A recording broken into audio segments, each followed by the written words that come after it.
গঙ্গাসাগর যেতে হলে খুব ভোর ভোর বেরিয়ে পড়তে হবে বাড়ি থেকে। আমরা ভোর 5:30টায় বেরিয়েছিলাম। সকাল 6টায় আগরপাড়া স্টেশন, সেখান থেকে ট্রেন ধরে শিয়ালদা, শিয়ালদার দক্ষিণ শাখার 7টা 14 মিনিটের নামখানা লোকাল ধরে সোজা কাকদ্বীপ। কাকদ্বীপ সকাল 10:30টায় আপনাকে পৌঁছে দেবে। সেখান থেকে বেরিয়ে আপনি টোটো পেয়ে যাবেন। টোটোতে মাথাপিছু 20 টাকা। আপনাকে যেতে হবে লট 8-এ। লট 8 থেকে লঞ্চে করে নদীর ওপারে কচুবেড়িয়ায় নেমে আপনাকে সাগরদ্বীপ পৌঁছে যেতে হবে। সুন্দর পার্কিংয়ের ব্যবস্থা আছে। ছোট গাড়ি 70 টাকা পার ডে, আর বড় গাড়ি 140 টাকা। ঘাটের কাছেই পার্কিংটা, ওই যে মেন রোডটা রয়েছে ওইখান থেকে আসতে হবে। আমরা এবার ঘাটের দিকে যাচ্ছি। একটু জলযোগ গ্রহণ করলাম। ভাত, ডাল, আলু উচ্ছে ভাজা আর মাছ। সুন্দর রান্না করেছেন ইনি, রাঁধুনি রান্না করেছেন ভালোই। এখানে অনেক হোটেল আছে, আপনারা যে কোনো একটা চুজ করে খেতে পারেন। আমরা এদিকে যাব, এই দিকটা হচ্ছে ঘাটের রাস্তা। মাত্র 10 টাকার টিকিটের বিনিময়ে আপনাকে পৌঁছে দেবে লট 8 থেকে কচুবেড়িয়ায়। দেখছেন লঞ্চের অবস্থা, ঠিক ঠিক করছে ভিড়। এখন অফ সিজন, তাতেই এত ভিড়। এবার বুঝুন সিজনে কীরকম ভিড় হয়।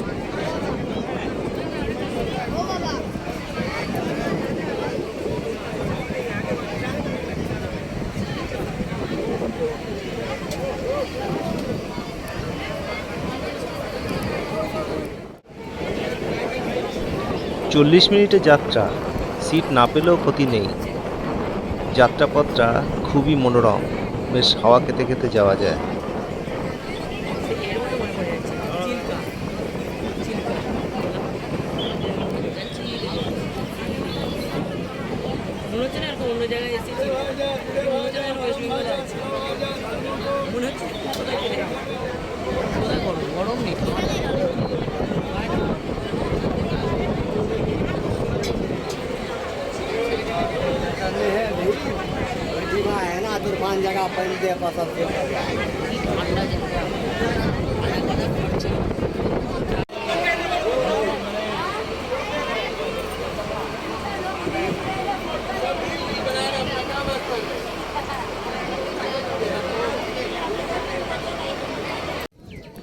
আমরা এসে গেছি গঙ্গাসাগরে।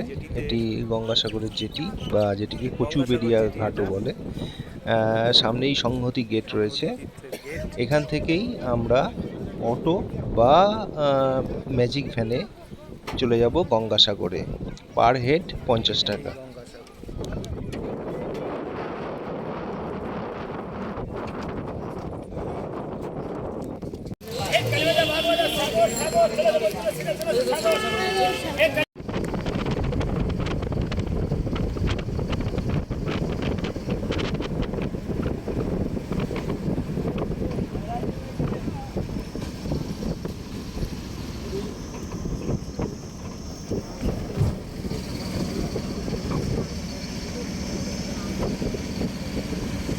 কচুবেড়িয়া থেকে ম্যাজিকে বা অটোতে গঙ্গাসাগরে আসতে মোটামুটি 40 থেকে 45 মিনিট টাইম লাগে। রাস্তাটি দেখতেই পাচ্ছেন, বেশ পরিষ্কার এবং প্রশস্ত। ম্যাজিক গাড়ি যেখানে আপনাকে ছেড়ে দেবে, সেখান থেকে একটি টোটো নিয়ে আপনাকে গঙ্গাসাগরের দিকে যেতে হবে। কারণ ওখান থেকে মোটামুটি 1.5 কিলোমিটার রাস্তা। রাস্তাটি আপনারা অনেকে হেঁটেই যাচ্ছে। এখান থেকে সমস্ত ধর্মশালা এবং গেস্ট হাউস এখানেই রয়েছে। পাশেই রামকৃষ্ণ মিশনের গেস্ট হাউস, আর মন্দিরের কাছে ভারত সেবাশ্রম সংঘ আপনারা পেয়ে যাবেন। এখানে থাকার ব্যবস্থা আছে, থাকা এবং খাওয়া দুটোরই ব্যবস্থা আছে। আপনারা ইচ্ছে করলে এখানে একটা দিন 2টো দিন থাকতেও পারেন। আমরা টোটো করে নিয়েছিলাম, কারণ আমাদের একটু তাড়া ছিল, কারণ দিনের দিনে আমাকে ফিরতে হবে। সেই জন্য টোটো আমাদের 1 ঘন্টা মতন ঘোরানোর জন্য 250 টাকা চার্জ করলো।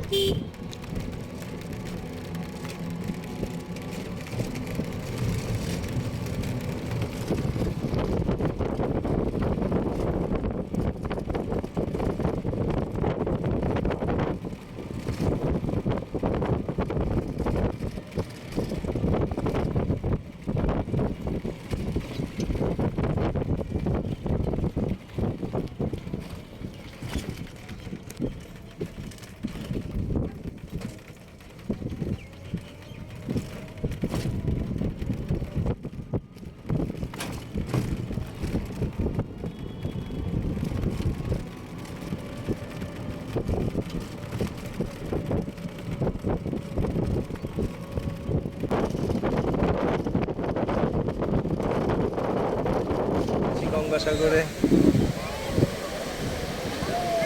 যেখানে মা গঙ্গার বঙ্গোপসাগরে এসে মিশেছেন। এই সেই গঙ্গাসাগর।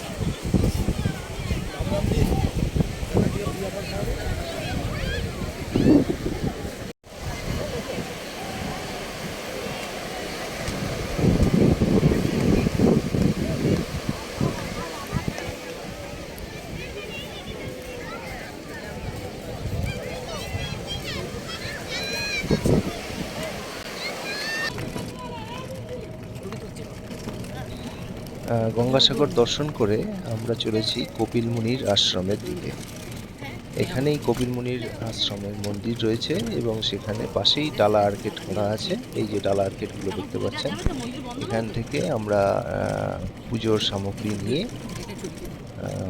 কপিল মুনির উদ্দেশ্যে আমরা পুজো দেব।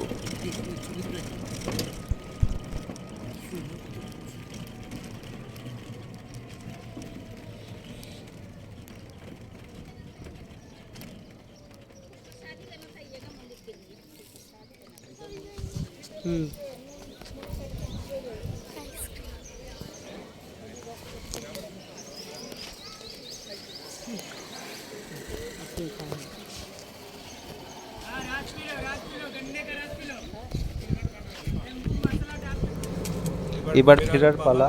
গঙ্গাসাগর থেকে আমরা এই অটোটি রিজার্ভ করে নিলাম। পার হেড 50 টাকা হিসেবে, যেহেতু রিজার্ভ করেছি সেই জন্য 6 জনের ভাড়াই দিতে হলো, অর্থাৎ আমাকে 300 টাকা দিতে হলো। আর অটোটি খুব ভালো, চমৎকারভাবে আমাদের মোটামুটি ওই 40 থেকে 45 মিনিটের মধ্যেই কচুবেড়িয়া ঘাটে পৌঁছে দিল এবং আমরা সেখান থেকে লঞ্চ পেয়ে গেলাম। সঙ্গে সঙ্গে লঞ্চে করে আমরা চলে এলাম কাকদ্বীপ।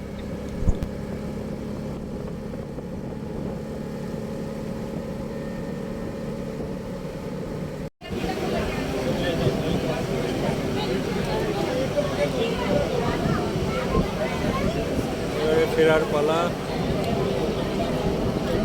আমরা আবার ভেসেলে উঠেছি, বোটে উঠেছি, একটা বড় বোট।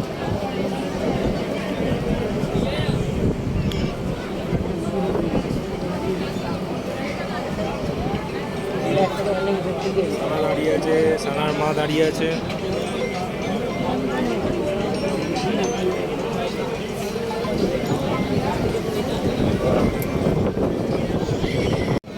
জয় গঙ্গা মাইয়া।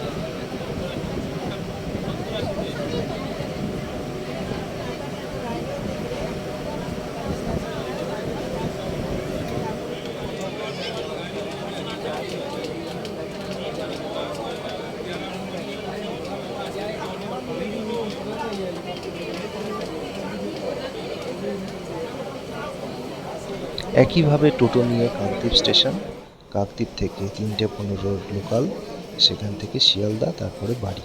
নমস্কার।